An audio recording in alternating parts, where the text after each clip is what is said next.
Otep à tous, bienvenue sur la chaîne des panafricanistes par essence, par conviction et par excellence. Celle des citoyens qui émitent par nécessité et obligation de combat. Nous sommes une chaîne qui n'est guidée que par nos ancêtres et rien que par les ancêtres qui appartiennent à l'égrégore du monde noir. Par conséquent, nous ne croyons en aucun Dieu venu de l'étranger. Toutefois, cette vidéo n'est aucunement destinée à inciter à la haine ou à la violence, car nous menons un combat qui est d'abord et avant tout spirituel, intellectuel et démocratique. Ensuite, il est politique, géopolitique et géostratégique, contre l'impérialisme, le colonialisme, le néocolonialisme et l'endocolonat, qui sont tous qualifiés de crimes contre l'humanité. Nous menons ce combat sur la base du principe fondamental que nous avons hérité de nos ancêtres kémites, qui est celui de la Mahat, c'est-à-dire solidarité, vérité et justice. Vous êtes donc en droit de connaître la vérité. Nous avons l'obligation de vous dire la vérité, rien que la vérité, afin que justice soit rendue au continent africain. Et ça, c'est notre modeste contribution dans cette noble lutte en faveur de la souveraineté, la dignité, la solidarité et l'unité africaine. C'est exactement ça que nous appelons le panafricanisme. Bien-aimés frères et sœurs, les États-Unis, comme à l'accoutumée, puisqu'ils ont pris goût, ils pensent que le monde doit avancer à la carotte et au bâton, même pas la carotte, à la ciguë et au bâton, parce qu'ils ne vous donnent pas la carotte encore c'est bon, c'est bon pour la santé, mais non, ils vous donnent la ciguë et ils vous tapent aussi. Donc, et ce qu'ils font, ils pensent que le monde, c'est un monde de sanctions. Et c'est toujours eux qui sanctionnent. Ils ne sont jamais sanctionnés. Qui va les sanctionner? Personne. Vous avez déjà entendu qu'on a sanctionné les États-Unis? Qui va sanctionner les États-Unis? Qui est fou pour sanctionner le Dieu de cette terre? Celui qui se passe pour l'homme qui a tous les pouvoirs, qui a un mandat divin, comme disait Poutine. Mais qui leur a donné ce mandat-là? Ils n'ont jamais été élus démocratiquement, mais ils parlent de la démocratie, ils n'ont jamais été élus démocratiquement pour gouverner le monde. Mais quand même, ils le font par la force. Les États-Unis ont ajouté 3 pays africains dans la liste des sanctions. 4 plutôt, qui sont sortis de l'AGOA. Maintenant, écoutez les motifs, parce que c'est là où vous vous rendez compte que non, mais ces pays-là, ce sont des bandits, c'est des brigands, les Américains là. Nous, Américains, on est des brigands. Il faut reconnaître ça c'est j'ai la double nationalité, donc je suis aussi un brigand en tant qu'Américain. Mais je ne rentre pas dans ces choses-là. Les amis, il y a 4 pays. Il y a le Centrafrique, il y a l'Ouganda, il y a le Niger et il y a le Gabon, qu'on vient d'ajouter. Le Burkina Faso, c'était déjà, ça fait longtemps, on en avait même parlé avec vous. Maintenant, il y a 4 là qui viennent d'être, qui rentrent dans la liste des sanctions. Qui leur a demandé de sanctionner des pays pour les politiques qu'ils mènent dans leur propre pays? Leur politique interne. Comment? C'est ça ce qu'on appelle en droit international l'ingérence. Et c'est condamné par la charte des Nations Unies. Mais eux, ils s'en fichent parce qu'ils sont au-dessus de la charte. Ils sont au-dessus de la loi internationale, ils sont au-dessus de la loi. Je vais vous montrer qu'ils sont au-dessus même de leur propre loi, ceux qui prennent les décisions. Ceux qui sanctionnent sont au-dessus de leur propre loi. Le Niger a été sanctionné parce qu'il y a eu un coup d'État et parce que Bazoum n'est pas revenu au pouvoir. Ok? Jusque-là, nous comprenons. Nous comprenons qu'il y a un coup d'État, il faut prendre des dispositions pour éviter que ça puisse vous pénaliser. Mais regardez ce qui se passe. Ils ne respectent même pas leur propre loi, puisque, en fait, la loi américaine dit, quand vous reconnaissez que dans un pays, il y a un coup d'État, eh bien, vous stoppez toutes les coopérations économiques et militaires. Toute coopération. Il n'y a aucun type de coopération qui doit survivre à cela.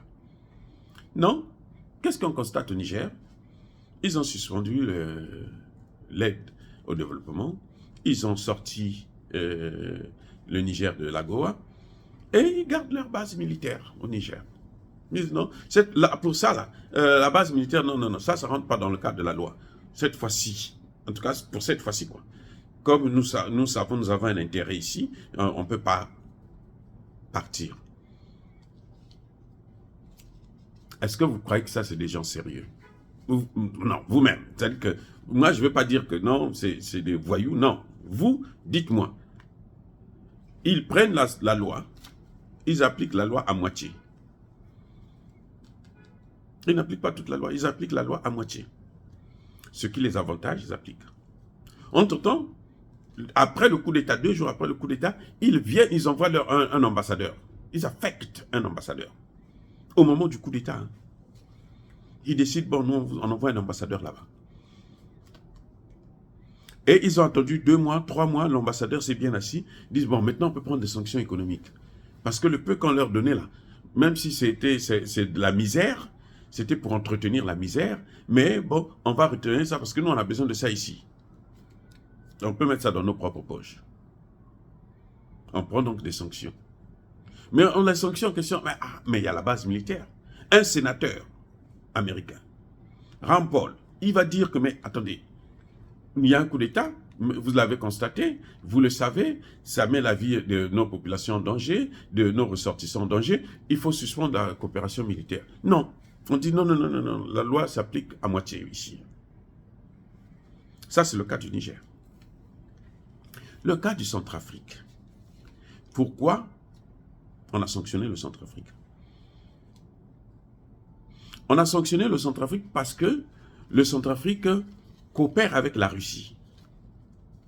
Les Américains estiment que leurs ennemis, comme disait notre papa, paix à son âme, Nelson Mandela, le plus grand défaut qu'ils ont, c'est que leurs ennemis doivent être aussi les ennemis des autres. Puisque eux, ils ne sont pas bien avec la Russie, il faut que l'Afrique aussi ne puisse pas avoir de coopérer avec la Russie. Mais entre-temps, je vous fais savoir qu'il y a certains domaines, notamment de l'uranium et autres, que la Russie continue à coopérer avec les États-Unis malgré les sanctions. Ah non, attendez. La Russie, hein, continue à coopérer avec les États-Unis dans certains domaines de haute technologie. Eh oui, concernant les microconducteurs, concernant l'uranium et autres. La Russie continue, au moment où nous parlons, à négocier, à traiter, à échanger avec les États-Unis. Mais on nous dit quand même, nous, nos problèmes à nous, que la Russie peut résoudre, que eux, ils n'ont pas pu résoudre pendant 60 ans. C'est bien, pendant 60 ans, ils n'ont pas pu résoudre ces problèmes. Nous, on n'a pas le droit, on voit que la Russie peut régler ça, on n'a pas le droit quand même d'aller vers la Russie pour régler ces problèmes-là. Et ce qui est encore pire, c'est que les problèmes que nous avons, ce sont des problèmes que eux, ils nous ont amenés. Si ce n'est pas les États-Unis directement, c'est la France. Si ce n'est pas la France, c'est la Grande-Bretagne. C'est l'Allemagne, c'est le Portugal, c'est l'Italie, c'est tous ces pays-là. Vous voyez, ça dit que c'est le mépris de l'homme noir. C'est du racisme poussé à l'extrême. C'est incroyable. Et quand c'est comme ça, pour venir vous endormir, on vous envoie un noir. Un nègre de maison. Il y a eu Barack Obama. Maintenant, vous avez Lord, je ne sais pas, Austin, le ministre ou secrétaire d'État à la Défense. Le ministre de la Défense.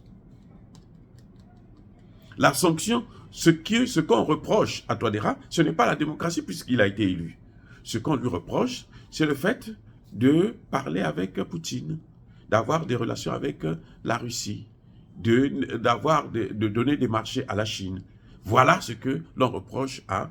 Donc, les marchés là, il faut les leur donner et eux, il ne faut pas qu'ils achètent. Parce que si la Chine est en train de rafler tous les marchés, c'est parce que la Chine offre mieux pour nous. Depuis 60 ans, on était avec eux, on n'a jamais rien eu. Les infrastructures. En moins de 20 ans, la Chine a fait construit plus d'infrastructures en Afrique que les pays de l'OTAN en 60-80 ans, depuis la colonisation. En 20 ans, la Chine a rattrapé, dépassé, surpassé. Et on nous dit non, non, non, non, vous ne coopérez pas avec eux. Nous, la Russie, c'est notre ennemi. Mais on négocie avec la Russie, on dit en congolais en kundulpe, c'est-à-dire qu'en cachette, quoi. On rase les murs et puis on va voir les Russes. Ah, donnez-nous ça. Et puis on échange. L'Ouganda a un problème, c'est que l'Ouganda, il vient de voter une loi là-bas que les autres n'aiment pas. C'est un problème de civilisation. Que vos traditions là, vous ne devez pas les appliquer. Votre culture là, il faut l'anéantir, il faut prendre carrément notre culture. Ce que nous on fait là, c'est ce qui est bon pour vous. Voilà le problème de l'Ouganda. C'est un problème d'une simple loi que le Parlement a voté de façon démocratique. Mais on dit non, non, non, non. Même si c'est démocratique là, ce qu'il y a, c'est que ce n'est pas ce que nous voulons pour vous. Le droit des peuples à l'autodétermination, ça n'existe pas. C'est nous qui commandons. Nous, Dieu nous a mandatés pour vous commander, pour vous dicter les lois qu'il faut prendre. Alors, changez de loi. Museveni a refusé. On dit, bon, on te sanctionne. Le Gabon. Le Gabon, Ali Bongo est resté là pendant la dynastie des Bongo a duré près de 60 ans. En tout cas, près de 60 ans. Alors, vous savez quoi? Parce qu'on a mis fin à cette dynastie, les Américains disent non, non, non, non, non.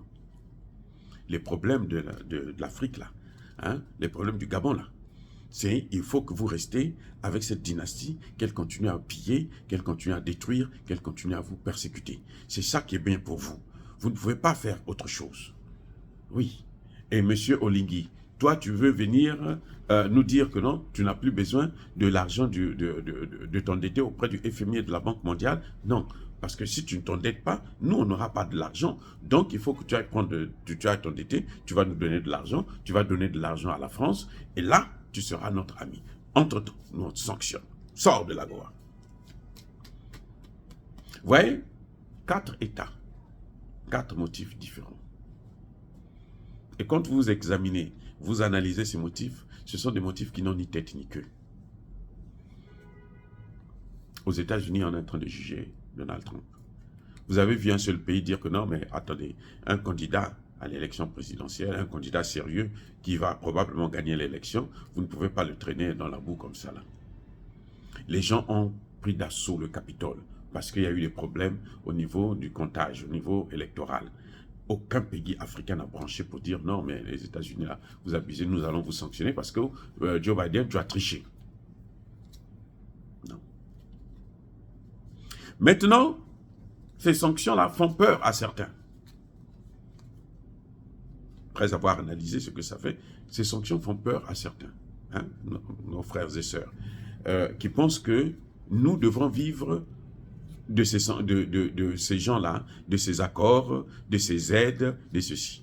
Je vous ai déjà dit à plusieurs reprises que l'aide au développement, ce n'est pas une aide, en fait, c'est une dette, mais à taux réduit. Et c'est ce qui a fait qu'aujourd'hui, nous puissions être dans la pauvreté dans laquelle nous nous trouvons. Je vais vous dire une chose. La Goa, là, dont vous entendez parler, c'est à peine 2% d'échange commercial de l'Afrique. 2%. L'essentiel de nos échanges commerciaux se font avec les pays d'Asie, y compris la Russie. L'essentiel. Donc, en fait, la Goa, c'est à leur avantage. Parce que nous ne produisons pas pour aller vendre chez eux, pour bénéficier de ces droits, droits douaniers, ces exemptions, ainsi de suite. Nous ne produisons pas. Mais, dans les accords, il y a des échanges. Les échanges, ce sont les avantages qu'eux, ils tirent chez nous. Ils peuvent venir puiser leurs matières premières chez nous, ils ne payent pas les taxes, ils peuvent faire tout ce qu'ils veulent. Ils peuvent nous piller, nous torturer, nous tuer. Personne n'a le droit de dire un mot. Donc, en fait, ça ne change rien dans le quotidien d'un Centrafricain, d'un Ougandais, d'un Nigérien ou d'un Gabonais. Ça ne change rien. Absolument rien. S'il y a quelques petits produits qui quittent là-bas pour venir être vendus chez les Américains, ce sont des produits qui sont fabriqués par les mêmes Américains eux-mêmes. ou par les Chinois. La nourriture africaine qui vient, que nous consommons ici, qui coûte d'ailleurs très très cher, c'est zéro, c'est rien du tout. On peut se passer de ça. Moi, quand je suis arrivé aux États-Unis, il n'y avait pas le manioc, il n'y avait pas le saka-saka, il n'y avait pas le fumbois, il n'y avait rien. On a vécu. Ça ne change rien. Maintenant, il y a une autre chose qu'il faudrait savoir. C'est qu'en fin de compte, les sanctions constituent une opportunité pour nos pays. Je vais vous prendre un exemple qui est palpable, qu'on peut vérifier. Le Mali est sous sanction depuis le deuxième coup d'État, même pas le premier coup d'État, non, surtout le deuxième coup d'État. Là, ils ont renforcé le coup d'État d'Assimi Goïta. Jusqu'aujourd'hui, le Mali est sous sanction. Vous savez quoi? C'est la Banque mondiale et le FMI maintenant qui frappent à la porte du Mali pour dire venez vous endetter. Parce que eux, si nous on ne s'endette pas, ils n'ont rien. Donc les sanctions là, c'est mieux pour nous. Ça change la donne, ça change le rapport de force, ça change le respect mutuel. Maintenant, concernant le résultat, le Mali aujourd'hui a une armée qui n'a rien à voir avec l'armée que le Mali a eue pendant près de 40 ans. Depuis la mort de Modibo Keïta jusqu'à aujourd'hui, le Mali n'a jamais eu une armée aussi performante. Le Mali aujourd'hui est en train de viser une centrale nucléaire civile. Pareil pour le Burkina Faso. En un an de règne. Vous voyez, ça veut dire quoi? Ça veut dire que nous n'avons pas, plus on s'éloigne de ceux-là qui nous ont pris en esclavage, colonisés et qui nous maintiennent dans cette situation de domination, plus on s'émancipe. Voilà le message que je voudrais sortir. Pour ne pas vous inquiéter, déjà je vous ai expliqué que ces sanctions sont illégales, sont injustifiées, c'est juste la criminalité des Occidentaux qui apparaît au grand jour. Mais en fait, ils ne devaient pas se comporter comme ça. Les motifs pour lesquels on nous sanctionne sont des faux motifs.